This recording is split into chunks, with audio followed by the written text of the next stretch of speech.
The budget debates heard countless cries of ethnic cleansing emanating from the benches of the opposition, who seem bent in accusing the Granger administration of being racist. Ethnic cleansing was the term used by the opposition to describe the government's removal of personnel who were not of use to the administration and were allegedly pursuing political agendas. Today we are witnessing political and ethnic cleansing in Guyana.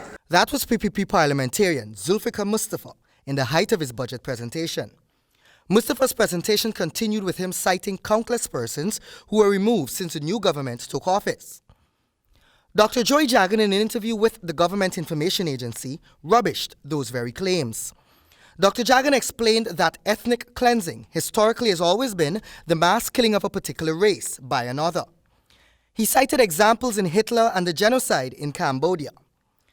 Dr. Jagan gave a different perspective as to why those persons may have been fired by the government.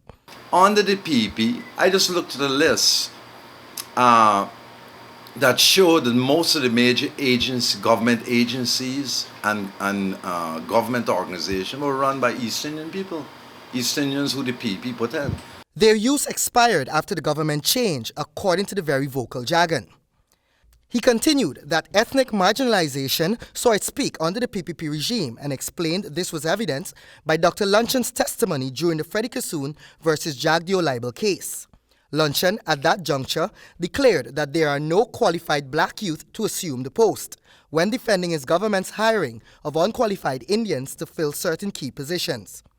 Dr. Jagan posited that those claims are nothing but another mischievous tactic being employed by the PPP. It leads people, among their supporters in particular, to feel that, which is a very serious and dangerous way to go, because it increases and propagates the racial divisions of this country. The younger Jagan relayed that the new administration has not taken any stance which should suggest their inclination to serve one particular racial grouping. Are they forgetting that you have people like Rupert Rupnarai, Moses Nagamutu, Kemraj Ramjatan, and others, and Mr. Bulkan, for example, who are all ministers in the government, who would never ever subscribe to anything like that. Rupert Rupnarai gave his life for this country. Moses Nagamutu, I am with them, and I would never, to call it ethnic cleansing is ridiculous and short-sighted. The peeved Jagan said that these recent claims are an act of desperation by the opposition, brought on by their leader. Removing his attention from the list of the APNU-AFC, Dr. Jagan offered the following reassurance to the Guyanese public.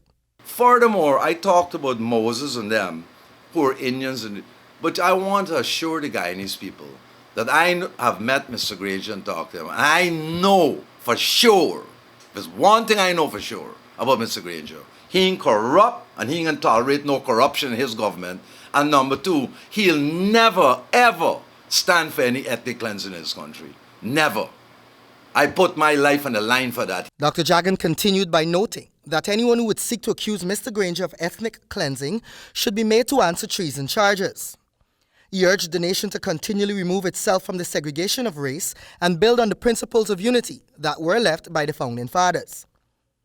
In his budget rebuttal, Minister Jordan also took the opportunity to shed light on the issue of discrimination, taking the members of the House down memory lane. PPPC government practice discrimination and nepotism in the placement of persons in the national institutions. But it started from since 1992 when they came in. Diochan Narain was sent to the World Bank. Raymond Ali, son of Asghar Ali, was sent to the IMF. Ganga Ramdas was sent to the IMF. Rajendra Rampasad, IDB. Maxim Ali, nephew of Asghar Ali, IDB. Lizaveta Ramatar, daughter of President Ramatar, World Bank. The minister provided to the House countless instances, providing names, where those within the party's ranks were elevated to key positions by mere virtue of party association and ethnic ties. For HGP Nightly News, Kingsley Bryan.